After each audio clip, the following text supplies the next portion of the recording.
Hello students, स्वागत है आप सभी का आपकी अपनी इस ऑनलाइन कक्षा में। आज अपने चर्चा करेंगे, जैसा कि आप स्क्रीन पे देख भी रहे हैं, भारत के महान्यायवादी अटॉर्नी जनरल ऑफ इंडिया की चर्चा करेंगे कि क्या संवैधानिक प्रावधान है अटॉर्नी जनरल ऑफ इंडिया के बारे में और साथ में उनसे जुड़े क्या फैक्ट हैं, जैसे पहले अटॉर्नी जनरल कौन रहे हैं और वर्तमान में अटॉर्नी जनरल कौन है, अभी हाल ही में करंट में भी है अटॉर्नी जनरल, क्योंकि इनका कार्यकाल जो है वो एक्सटेंड किया गया है। तो इस वजह से ना केवल अटॉर्नी जनरल बल्कि अपन सोलिसिटर जनरल की चर्चा करेंगे, एडिशनल सोलिसिटर जनरल की चर्चा करेंगे, अतिरिक्त सोलिसिटर जनरल जो होते हैं उन पे भी बात करेंगे। तो आइए शुरू करते हैं अपने आज का लेक्चर और देखते हैं कि महान्यायवादी के बारे में क्या क्या प्रोविजन भारतीय संविधान में किए गए हैं। सबसे पहला ही सवाल जब हम इसे पढ़ना शुरू करते हैं तो पहला ही सवाल है कि भैया ये महान्यायवादी होता क्या है, ये कौन सी पोस्ट होती है, पहले तो हमें ये बताओ। बाद में जानेंगे हम कि कौन नियुक्ति करेगा, क्या योग्यताएं होनी चाहिए, किस प्रकार का काम करेगा, ये सब चीज़ें बाद में है। पहले तो हमें पद बताइए क्या है।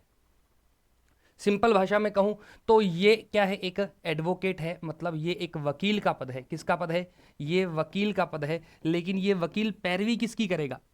ये वकील पैरवी किसकी करेगा? भारत सरकार की पैरवी करेगा। मतलब भारत सरकार की तरफ से कोई वकील जो नियुक्त किया गया वो कौन है? वो महान्यायवादी है। जैसे उदाहरण से समझते हैं कि अब भारत सरकार काम करती है, जैसे संपत्ति का अधिकार जब शुरुआत में जमींदारी प्रथा के उन्मूलन के साथ या भूमि सुधार लागू करने के साथ ही जब सरकार ने काम करना शुरू किया, लोगों की जमीनें लेना शुरू किया, तो लोगों ने केस किए। जब केस किए तो उन केस में भारत सरकार की तरफ से कोई वकील तो जाएगा ही, क्योंकि कोर्ट जब ऑर्डर देगा सरकार को कि भैया ये मामला क्या है बताओ जरा, तो अब ऐसे तो है नहीं कि प्रधानमंत्री जाएंगे, तो वहां पे सरकार की तरफ से कोई एक वकील हाजिर होगा और वो सबसे बड़ा वकील होगा और वो क्या कहलाएगा? महान्यायवादी। अटॉर्नी जनरल क्या है? भारत सरकार का वकील होता है, जो भारत सरकार की तरफ से भारत सरकार के खिलाफ किए गए वादों में या भारत सरकार के तरफ से किए गए केसेस के अंदर कोर्ट में पेश होता है। वो कौन होता है? महान्यायवादी। वो अटॉर्नी जनरल होता है। हालांकि जब इनका क्रम है, ये भारत सरकार के पास ऐसा नहीं है कि एक ही वकील है, इनका एक क्रम होता है बाकायदा पूरा। वो क्रम क्या है देखिए जरा। एक तो होता है महान्यायवादी, अटॉर्नी जनरल। अटॉर्नी जनरल के साथ काम करते हैं कौन? Solicitor general. सोलिसिटर जनरल काम करते हैं। और सोलिसिटर जनरल के बाद अगर बात करें तो इनके बाद होते हैं अतिरिक्त सोलिसिटर जनरल। कौन होते हैं? अतिरिक्त सोलिसिटर जनरल। हालांकि ये इनका क्रम होता है कि अटॉर्नी जनरल तो मेन है, उनकी सहायता के लिए होते हैं सोलिसिटर जनरल। सोलिसिटर जनरल के साथ कुछ एक्स्ट्रा क्या होते हैं? एडिशनल सोलिसिटर जनरल भी होते हैं। नाम मुख्यतः काम इनका है, मतलब कि व्यवहारिक तौर पर काम ये करते हैं, लेकिन नाम किसका चलता है? महान्यायवादी का, अटॉर्नी जनरल का नाम चलता है। ये इनका क्रम रहता है। जैसे अभी बात करें तो आर वेंकटरमणी वर्तमान में महान्यायवादी हैं, जबकि सोलिसिटर जनरल कौन है? तुषार मेहता वर्तमान में सोलिसिटर जनरल है। तो ये क्रम है। आगे बढ़ते हैं। अब पढ़ते हैं अपन महान्यायवादी के बारे में, संविधान क्या कहता है, संविधान में क्या क्या बातें लिखी हुई है। देखो जरा, महान्यायवादी कैसा पद है? संवैधानिक पद है। कैसा पद है? संवैधानिक पद है। इसका उल्लेख कहां है? इसे कहां मेंशन किया गया है? भाग 5 में, अनुच्छेद नंबर 76 में। अनुच्छेद नंबर 76 में। और क्या विशेषता है इस पद की? इस पद की विशेषता है कि यह भारत का सबसे बड़ा विधि अधिकारी है। भारत में कानून के मामले में सबसे बड़ी पोस्ट यदि कोई है तो फिर वो अटॉर्नी जनरल की ही पोस्ट है। तो भारत का सबसे बड़ा विधि अधिकारी, highest law officer of India, सबसे बड़ा विधि अधिकारी, highest law officer of India है। एक तो ये ध्यान रखेंगे। फिर इस पद का स्रोत क्या है, कि हमने इस पद को लिया कहां से है, ये कहां से आया है, इसका स्रोत क्या है? इसका स्रोत है ब्रिटेन। ऐसी व्यवस्था कहाँ है? ब्रिटेन में है। तो ब्रिटेन से ही हमने क्या लिया है? अटॉर्नी जनरल की पोस्ट जो है वो हमने ब्रिटेन से अडॉप्ट करी है। ये तो सिंपल सिंपल बात है। भाग 5 में, अनुच्छेद 76 में, और ब्रिटेन से हमने लिया है। इंडिया का सबसे बड़ा लॉ ऑफिसर है, मतलब कानून के मामले में इससे बड़ा ऑफिसर कोई भी नहीं है। ठीक है, तो एक ये। आगे बढ़ते हैं। अब कहा अनुच्छेद 76। अब आपके मन में सवाल आएंगे कि नियुक्ति कौन करेगा, कार्यकाल कितना होगा, हटाने की क्या प्रक्रिया होगी, योग्यता क्या होगी, ये सारी चीजें अपन पढ़ने वाले हैं। तो आगे हेडिंग लगाएंगे क्या? महान्यायवादी की नियुक्ति। अनुच्छेद 76, आर्टिकल 76। क्या कहता है आर्टिकल 76? भारत के महान्यायवादी का उल्लेख करता है कि भारत का महान्यायवादी है। अब इसमें आगे सब आर्टिकल्स क्या कहते हैं, जैसे अनुच्छेद 71 है। अब जैसे बात करें, क्या लिखें, योग्यता लिखते हैं।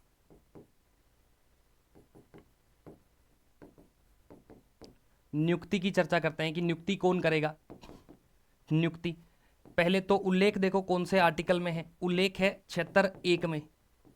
और नियुक्ति कौन करेगा, इसकी नियुक्ति जो करेगा वो अपने करेगा कौन, राष्ट्रपति। अपॉइंटमेंट कौन करेगा, राष्ट्रपति। राष्ट्रपति मंत्री परिषद की सलाह पर इनकी नियुक्ति करेंगे, पहला पॉइंट। दूसरा, अरे भाई नियुक्त तो करोगे वो ठीक है, लेकिन हमें ये भी तो बताओ कि इनकी नियुक्ति किस आधार पर होगी, कौन से व्यक्ति को ये अधिकार होगा। योग्यता, योग्यता जो लिखी है वो भी किस में लिखी है, अनुच्छेद 76(1) में। योग्यता जो लिखी है वो किस में लिखी है, अनुच्छेद 76(1) में। किसके समान योग्यताएं होनी चाहिए, सुप्रीम कोर्ट जज के समान।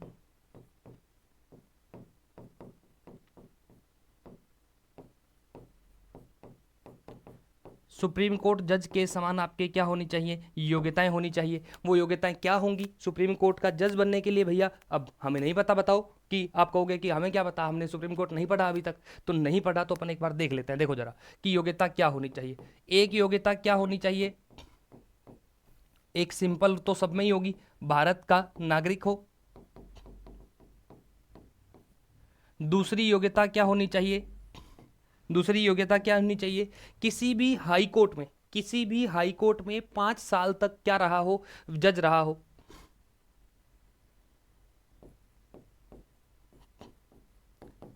उच्च न्यायालय में 5 वर्ष तक जज रहा हो, जज रहा हो। या फिर क्या हो सकता है, या ध्यान देना, या है अगर मान लीजिए मैं भारत का नागरिक हूं लेकिन मैं 5 साल तक जज नहीं रहा, लेकिन मैं अगर हाई कोर्ट में 10 साल तक वकील रह गया ना, तो फिर मैं क्या बन सकता हूं, ये अटॉर्नी जनरल बन सकता हूं। तो या लगा के अपन क्या लिखेंगे,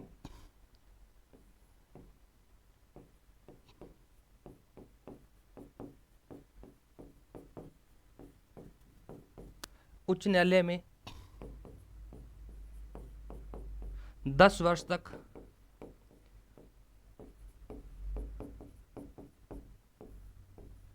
वकालत की हो। या फिर इसमें अब फिर या लगेगा, अब देखना अभी मैं आपको लास्ट में अंतर भी बताऊंगा। फिर या लगेंगे और या लग के क्या लिखेंगे अपन कि राष्ट्रपति की नजर में पारंगत विधिवेता हो।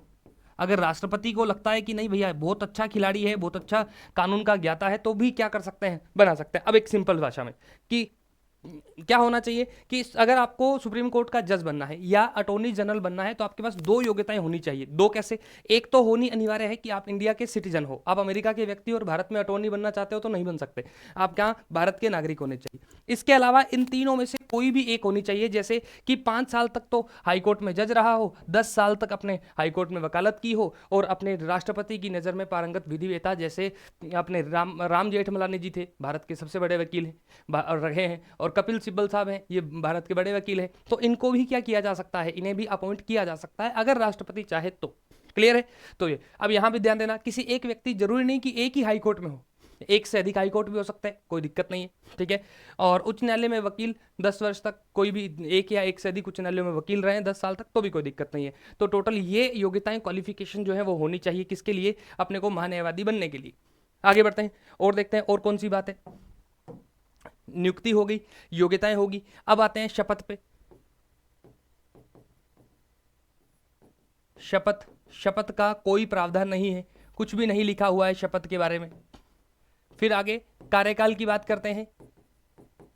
कार्यकाल कितना होगा, कार्यकाल भैया राष्ट्रपति की मर्जी, राष्ट्रपति जितने दिन चाहेंगे उतना कार्यकाल होगा। तो मतलब क्या लिखेंगे, राष्ट्रपति के प्रसाद पर्यंत राष्ट्रपति के प्रसाद पर्यंत मतलब राष्ट्रपति की कृपा से, जितने टाइम राष्ट्रपति चाहेंगे उतने टाइम। जनरली कितना होता है, हालांकि संविधान में तो ये लिखिए, ध्यान देना, राष्ट्रपति के प्रसाद पर्यंत ये संविधान में मेंशन किया गया है, लेकिन एक ही ध्यान देना कि जनरली सामान्यतः 3 साल कार्यकाल होता है। सामान्यतः कितने साल कार्यकाल होता है?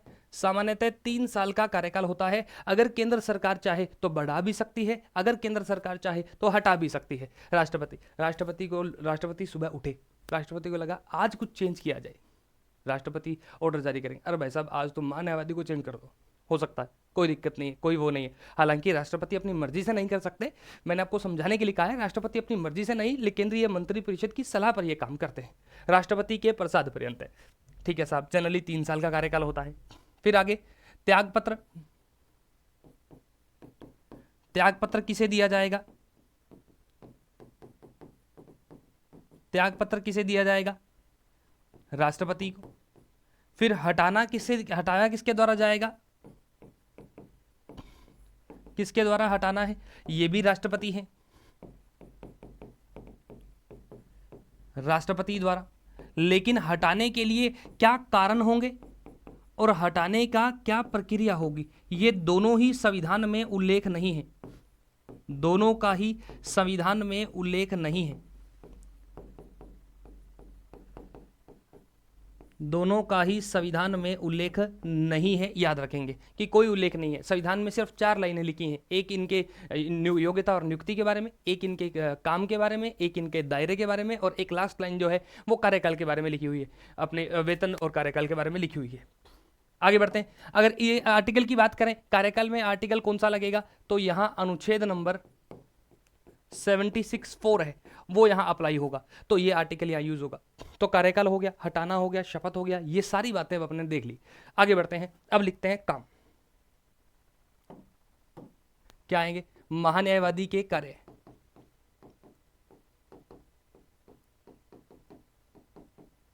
एक कार्य तो मैंने आपको पहले ही बताया था, क्या काम बताया था कि एक तो भारत सरकार की तरफ से भारत सरकार के मामलों में पैरवी करना, पहला पॉइंट। क्या लिखेंगे? भारत सरकार की तरफ से पैरवी करना,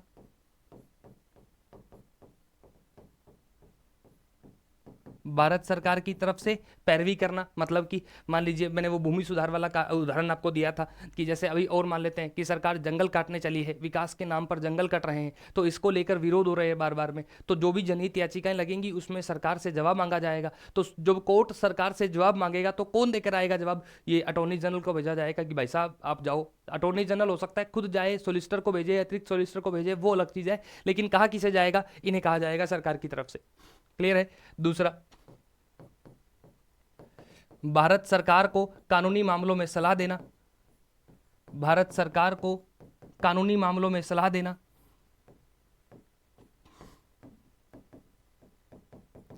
कानूनी मामलों में सलाह देना।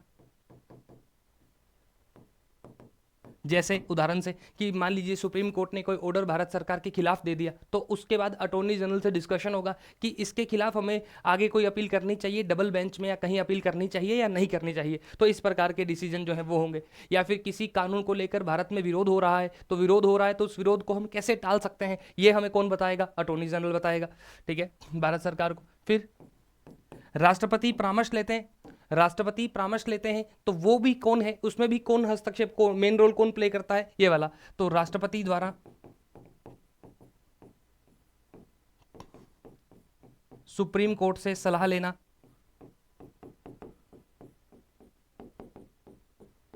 से सलाह लेने संबंधी मामलों में सहयोग करना, मामलों में सहयोग करना, ये इनका काम है। वैसे सलाह संबंधी बता देता हूं यहां पे, हालांकि इससे संबंधित नहीं है। आर्टिकल 39 अनुच्छेद जो है 143 है, और ये हमने प्रावधान कहां से लिया है? कनाडा। ये अपने सलाह वाला जो मामला है, ये अतिरिक्त जानकारी है, हालांकि इसका इस टॉपिक से कोई संबंध नहीं है, लेकिन इंपॉर्टेंट है, इसलिए यहां से बताया गया है कि राष्ट्रपति संविधान के मामलों में सलाह ले सकते हैं आर्टिकल 143 में, और कनाडा से प्रावधान लिया गया है। वो अलग बात है कि आगे दो आर्टिकल है, आर्टिकल 143 1 और 2, उसमें अपन बाद में डिस्कशन करेंगे। आगे बढ़ते हैं। हो गया 3 नंबर। चौथा कि यदि संविधान में कहीं और अन्य कुछ कार्य मेंशन किए गए हों तो वो करने पड़ेंगे, और राष्ट्रपति को लगे कोई और कार्य सौंपना है तो वो भी करना पड़ेगा। तो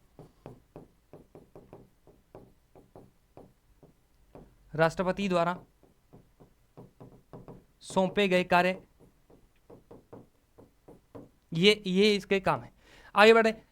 अगर अपने देखें आर्टिकल कार्य है, कार्य कह सकते हैं, कर्तव्य कह सकते हैं, अगर ये अपने क्या है अनुच्छेद नंबर 76(2) में मेंशन किए गए हैं। अगले सवाल पर चलते हैं, आगे देखते हैं और क्या है इसके बारे में, और क्या प्रावधान है। फिर महान्यायवादी का कार्य क्षेत्र, कि महान्यायवादी का कार्य क्षेत्र जो है वो क्या होगा। कार्य क्षेत्र बोले तो कार्य क्षेत्र का मतलब क्या है? कार्य क्षेत्र का मतलब है कि कौन कौन से कोर्ट में महान्यायवादी जाकर पैरवी कर सकता है, ये इसका मतलब है। कि कोई कोर्ट डिसाइड है क्या, कि जैसे संविधान ऐसा तो नहीं कहता कहीं कि महान्यायवादी सिर्फ और सिर्फ सुप्रीम कोर्ट में ही हाजिर होगा, हाई कोर्ट में नहीं जा सकता, तो ऐसा कुछ नहीं है। संविधान में अनुच्छेद, कौन सा अनुच्छेद है इसके लिए? इसके लिए जो अनुच्छेद है वो है अपने अनुच्छेद 76(3) है, जो क्या कहता है? जो कहता है कि संपूर्ण भारत जो है वो इसका कार्यक्षेत्र होगा। मतलब भारत के किसी भी न्यायालय में महान्यायवादी हाजिर हो सकता है जहां भारत सरकार के खिलाफ केस आएगा, वो चाहे केस कहीं राजस्थान के किसी छोटे से कोई जिला है राजस्थान का, या राजस्थान का कोई ब्लॉक है उसके अंदर भी है, भारत सरकार का मामला है, तो वहां भी हाजिर होने की पावर है इसके पास। तो पूरे भारत में कहीं भी हो, कोई भी कोर्ट हो, वहां हाजिर हो सकता है। संपूर्ण भारत इसका कार्यक्षेत्र है। अच्छा, एक बात इसमें रह गई, महान्यायवादी का वेतन, महान्यायवादी के वेतन भत्ते, महान्यायवादी का वेतन।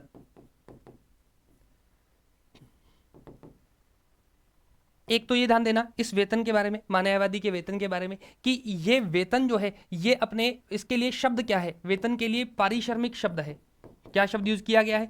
पारिश्रमिक, रेम्यूनरेशन शब्द संविधान में इस्तेमाल किया गया है। क्या मतलब होता है, अंतर क्या होता है? वेतन बोले तो कि परमानेंट जो होते हैं, मंथली काम वाले पे होता है जो। अपने पारिश्रमिक का मतलब होता है कि ऐसा व्यक्ति जो सरकारी और प्राइवेट दोनों ही कर पाएगा। तो मामला क्या है महान्यायवादी वाला? मामला होता है कि इसमें महान्यायवादी ऐसा नहीं है कि सिर्फ भारत सरकार के ही केस लड़ेगा। अगर मान लीजिए मेरा कोई केस है, मैं चाहता हूं कि अटॉर्नी जनरल मेरे केस को लड़े, अपने पास पैसे वैसे की कोई दिक्कत नहीं, ऐसा मान के चलते हैं कि पैसे वैसे की कोई दिक्कत नहीं, और अगर मैं चाहूं कि मेरा केस महान्यायवादी लड़े, तो मैं इनसे बात कर सकता हूं, मैं इन्हें कह सकता हूं कि सर मेरा एक केस है, आप लड़ सकते हैं, तो ये हाँ भी कर सकते हैं। लेकिन अगर मेरा कोई केस भारत सरकार के खिलाफ है ना, तो फिर ये मुझे मना कर देंगे कि नहीं भैया, भारत सरकार के खिलाफ वाला कोई केस नहीं लड़ूंगा, बाकी जो भी केस होंगे उनमें मैं लड़ सकता हूं, मुझे कोई दिक्कत नहीं है, उनकी तरफ से भी पैरवी की जा सकती है। तो मतलब निजी प्रैक्टिस करने का अधिकार इन्हें दिया गया है, और वेतन की जगह पारिश्रमिक जो शब्द है वो यहाँ इस्तेमाल किया गया है। अब देखिए, ये वेतन जो है ये अपने कौन निर्धारण कौन करेगा? राष्ट्रपति करेगा।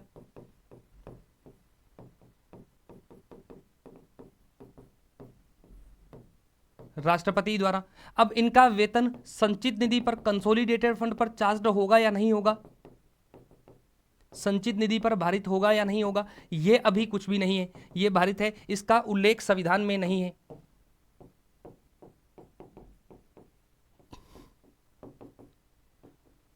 उल्लेख संविधान में नहीं है, ये संविधान में इसका उल्लेख नहीं है। तो ये ध्यान देना, कभी आपको पेपर में लिखा आ जाए कि महान्यायवादी का वेतन संचित निधि पर भारित है, संविधान कहता है, संविधान कुछ नहीं कहता, संविधान चुप है इसके बारे में। संविधान तो इतना ही कहता है, अनुच्छेद 76(4) है इसका, वेतन वाले का,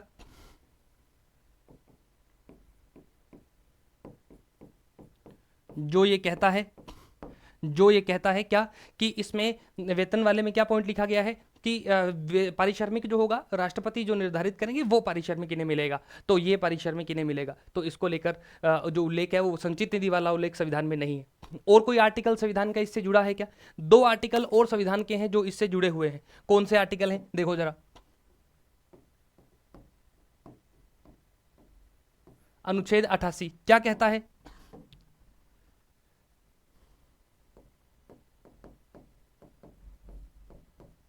महान्यायवादी व मंत्रियों के अधिकार, मंत्रियों के अधिकार की चर्चा करता है। कौन सा अनुच्छेद है? अनुच्छेद 88। क्या कहता है ये अनुच्छेद? ये अनुच्छेद कहता है कि अटॉर्नी जनरल को ये पावर होगी कि वो संसद के किसी भी सदन में जाकर बैठ सकता है, बोल सकता है, चर्चा कर सकता है, लेकिन वोटिंग नहीं कर सकता। बस यही एक बात है। क्या क्या अधिकार है? संसद के किसी भी सदन में, संसद के किसी भी सदन में भाग ले सकता है,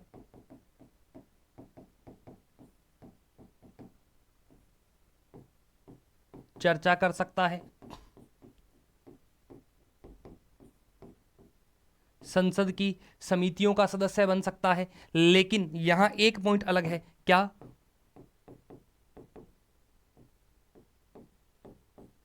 मतदान नहीं कर सकता। क्या नहीं कर सकता? वोटिंग नहीं कर सकता। जब बिल पर वोटिंग होगी तब इन्हें नहीं बुला, तब इन्हें शामिल नहीं किया जाएगा। जैसे मान लीजिए कोई नया कानून बनाने जा रही है सरकार, उस पे अब कानून बनाने जा रही है, लोग सवाल पूछेंगे, सांसद जो है वो सवाल पूछेंगे। बीजेपी की सरकार है, बीजेपी ने बिल रखा कि हम जैसे महिला सशक्तिकरण को कोई कानून बनाने जा रहे हैं, उस पे किसी बात पे कोई डाउट है, अब उस बात को क्लियर करने के लिए किसको बुलाया जाएगा? महान्यायवादी को, कि सर आइए आप हमारी संसद में, आप लोकसभा में भाग लीजिए। आ जाएगा, उससे डिस्कशन किया जाएगा, डिस्कशन हो जाएगा। लेकिन बिल जब पास करने की बारी आएगी तब महान्यायवादी को कहा जाएगा कि भाई साहब please stand up and go. तो कहा जाएगा चलिए उठिए और वो देखिए। तो वो मतदान ये नहीं कर सकते, मतदान की पावर इनके पास नहीं है, बल्कि ये बाकी भाग ले सकते हैं। और क्या क्या कहा जाएगा, और क्या विशेष अधिकार है इनके पास? कि संसदीय समितियों के सदस्य बन सकते हैं, संसदीय समितियों के सदस्य बन सकते हैं। ये हो गया, संसदीय समितियों के सदस्य बन सकते हैं। तो ये अनुच्छेद 88 में महान्यायवादी के कुछ अधिकार दिए गए हैं, वो अधिकार यहाँ हैं। आगे बढ़ते हैं। और भी कोई आर्टिकल है क्या? बिल्कुल, एक ये कहा गया है कि महान्यायवादी को संसद के सदस्यों के समान विशेष अधिकार भी मिलेंगे इन्हें। तो एक लाइन और लिख सकते हो आप, या यहीं लिख सकते हो नोट लगा के। क्या लिखोगे? महान्यायवादी को, महान्यायवादी को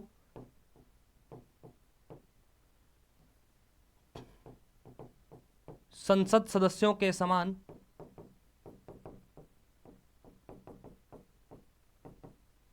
विशेष अधिकार भी प्राप्त होते हैं।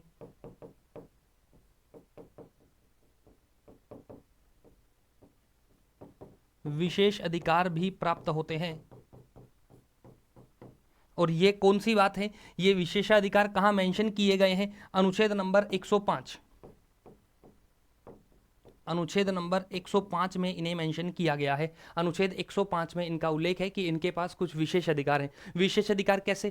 कि मान लीजिए किसी मामले में गवाही वाला मामला है, तो वहां अगर संसद में भाग लेने जा रहे हैं तो वो जवाब दे सकते हैं कि सर, कोर्ट को कह सकते हैं कि सर अभी मैं नहीं आ पाऊंगा, अभी मेरा सेशन चल रहा है, मुझे वहां जाना है। तो इस प्रकार के विशेष अधिकार जो है वो यहाँ मेंशन किए गए हैं कि यहाँ विशेष अधिकार रहेंगे। तो ये आर्टिकल थे। संवैधानिक प्रावधान तो ये हैं जो मैंने सब आर्टिकल के साथ आपको बता दिए कि कौन सा आर्टिकल है, कौन सा सब आर्टिकल है। ये सारी चीजें अपनों ने यहाँ डिस्कशन कर ली है। आगे बढ़ते हैं। अब लिखते हैं फैक्ट के, फैक्ट लिखेंगे। भारत के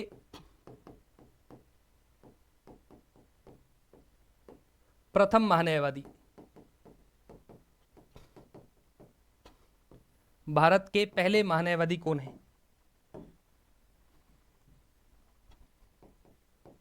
MC शीतलवाड़। कौन है?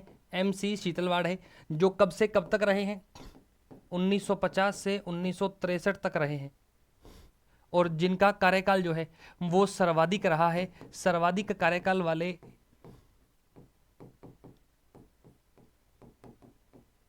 सर्वाधिक कार्यकाल वाले अटॉर्नी जनरल कौन रहे हैं? MC शीतलवाड़ सर्वाधिक कार्यकाल वाले अटॉर्नी जनरल हैं। और क्या फैक्ट हो सकता है इनके बारे में? एक फैक्ट ये भी लिख सकते हो आप कि 2 बार ऐसे 2 अटॉर्नी जनरल हैं जिन्हें बार बार अपॉइंट किया गया है। तो ये अपने लिखें, 2 बार महान्यायवादी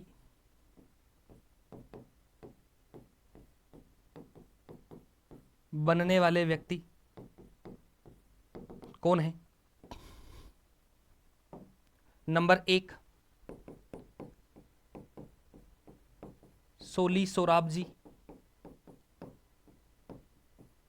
सोली सोराबजी है। दूसरा नाम क्या है? मिलन के बनर्जी है।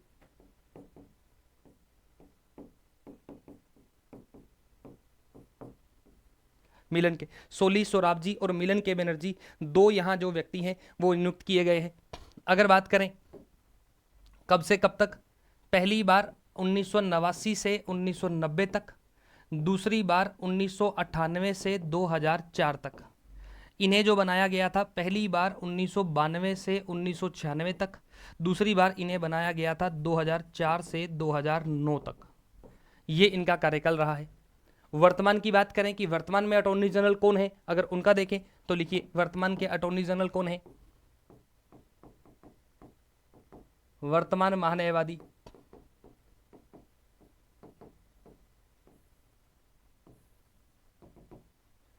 वर्तमान महान्यायवादी कौन है? आर वेंकटरमणी।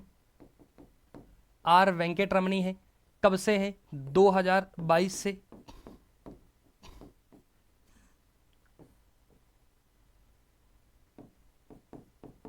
के वेणुगोपाल के स्थान पर,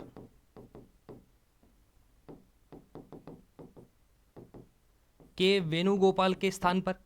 अगर हम पद के हिसाब से देखें, अगर अपने पद के हिसाब से देखें, पद के अनुसार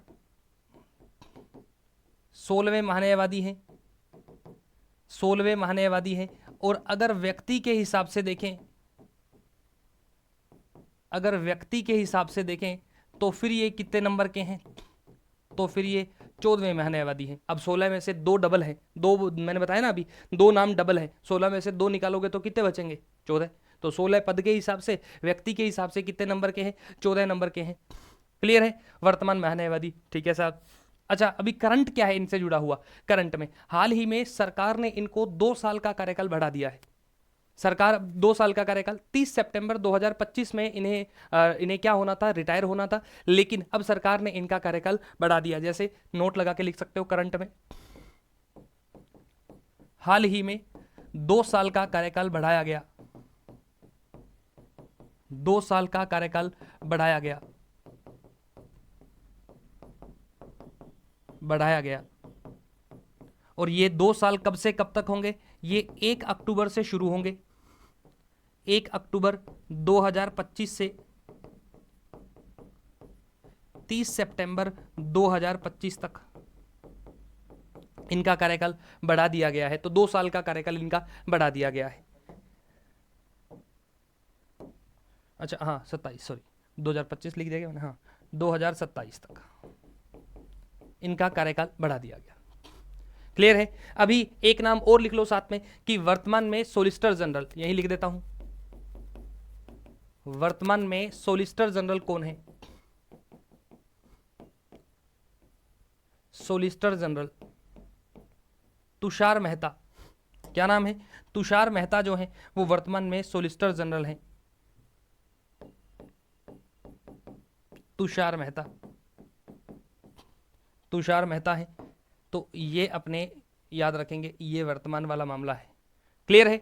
तुषार मेहता सोलिसिटर हैं। अभी करंट में और भी हैं कि हाल ही में 3 अतिरिक्त सोलिसिटर जनरल जो है वो सुप्रीम कोर्ट में नियुक्त किए गए हैं। तो 3 सोलिसिटर जनरल भी बनाए गए हैं। तो ये करंट वाला मैंने साथ में थोड़ा बहुत ऐड कर दिया ताकि आपको दिक्कत नहीं है। क्लियर है? तो ये था अपना पूरा चैप्टर जिसमें अपनों ने महान्यायवादी के बारे में चर्चा करी। छोटा सा लेक्चर है, छोटी सी चीजें हैं इसमें, लेकिन सिंपल है बिल्कुल। एक बार मैं कहूँ तो मैं एक बार रिवाइज करवा देता हूँ आपको, देख लो जरा फटाफट से 1 मिनट में ना। देखो जरा, संवैधानिक पद है महान्यायवादी, ये आपका खुद का काम है, ये आपको खुद करना पड़ेगा। मैं एक बार करवा रहा हूं ताकि आपको समझ में आ जाए चीजें। कैसा पद है? संवैधानिक। कहाँ में मेंशन किया गया है? भाग नंबर 5 में, अनुच्छेद नंबर 76 में। और कैसा पद है? सबसे बड़ा विधि अधिकारी है, सबसे बड़ा विधि अधिकारी है। और लिया कहां से गया है? ब्रिटेन से। फिर अनुच्छेद 76 क्या कहता है? अनुच्छेद 76 क्या कहता है कि नियुक्ति कौन करेगा? राष्ट्रपति करेगा।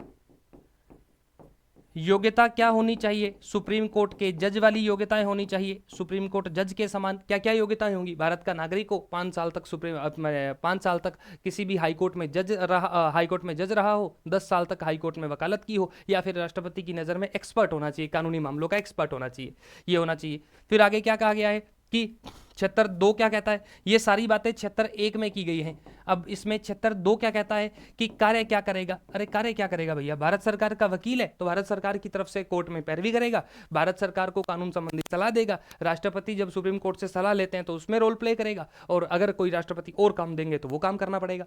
फिर 76(3) क्या कहता है? कार्य क्षेत्र की बात करता है कि कहां कहां काम कर सकता है भैया। पूरे भारत में जहां भी जरूरत पड़ेगी वहीं हाजिर हो सकता है, ठीक है। तो ये शक्तिमान है एक प्रकार का। क्या है? शक्तिमान, की पूरे इंडिया में जहां भी जरूरत पड़ेगी वहां कौन हाजिर हो जाएगा? महान्यायवादी। 76(4) क्या कहता है? 76(4) जो है ये अपने कार्य इसकी वेतन की बात करता है और कार्यकाल की बात करता है। अगर कार्यकाल कहें तो कौन निर्धारित करेगा? राष्ट्रपति निर्धारित करेगा। वेतन की बात करें तो वेतन भी कौन निर्धारित करेगा? राष्ट्रपति ही निर्धारित करेगा। कार्यकाल जनरली 3 साल का होता है, लेकिन सरकार चाहे राष्ट्रपति के माध्यम से इसे बढ़ा भी सकती है और कम भी कर सकती है, जैसे अभी हाल ही में आर वेंकटरमणी के बारे में किया है। वेतन संचित निधि पर भारित होगा या नहीं होगा, संविधान इसके बारे में कुछ भी नहीं कहता। संविधान बिल्कुल शांत है इसके बारे में, मौन धारण कर रखा है संविधान ने। क्लियर है? ये अपने आर्टिकल हो गए 76(4) में। फिर आगे और कोई आर्टिकल जुड़ा है क्या? बिल्कुल एक आर्टिकल और जुड़ा है। अनुच्छेद नंबर 88 जो है वो किसकी बात करता है? इस महान्यायवादी के अधिकारों की बात करता है। अधिकारों की बात करता है सदनों के संबंध में, कि सदन को संबंधित क्या पावर है, संसद के संबंध में क्या पावर है। भाग ले सकते हैं, चर्चा कर सकते हैं, लेकिन मतदान नहीं कर सकते। समिति में सदस्य बन सकते हैं, यही कहा गया है। फिर बाकियों की तरह, बाकी सदस्यों की तरह अनुच्छेद 105 में इसके पास क्या होंगे? विशेष अधिकार होंगे, जैसे गवाही पर जाने से मना करने का अधिकार होगा अगर संसद का कोई मामला चल रहा है तो ये विशेष अधिकार होंगे। क्लियर है? आगे क्या कहा गया? पहले कौन थे? MC शीतलवाड़। पहले कौन थे? MC शीतलवाड़, जो 1950 से 1963 तक लगभग 13 साल रहे, सर्वाधिक कार्यकाल है। 2 बार सोली सोराबजी और मिलन के बनर्जी 2 बार रहे हैं, और वर्तमान में आर वेंकटरमणी है, के वेणुगोपाल का स्थान लिया है। 2022 से 2025 तक होना था, 2025 में 2 साल का कार्यकाल बढ़ा दिया गया है, और व्यक्ति के हिसाब से 14वें हैं, पद के हिसाब से 16वें हैं। और फिर बात करें वर्तमान में सोलिसिटर जनरल कौन है? तुषार मेहता सोलिसिटर जनरल है। यही पढ़ा अपन ने, ये सब चीज़ें हैं। बाकी अपन पढ़ेंगे अगली क्लास में। आई होप आपको समझ आया होगा। आपने चीज़ें हैं बिल्कुल अरेंज्ड फॉर्म में है, मैंने आपकी तरह नोट्स बनाए हैं। जैसे आपको किताब में आपको खुद नोट्स बनाने हैं, मैंने उसी फॉर्मेट में आपके लिए नोट्स बनाने के लिए डाला है कि नोट्स बन जाएंगे, बाद में आप रिवाइज अच्छे से कर पाओगे। क्लियर है? मिलते हैं अगली क्लास में। आज के लिए इतना ही। Thank you so much.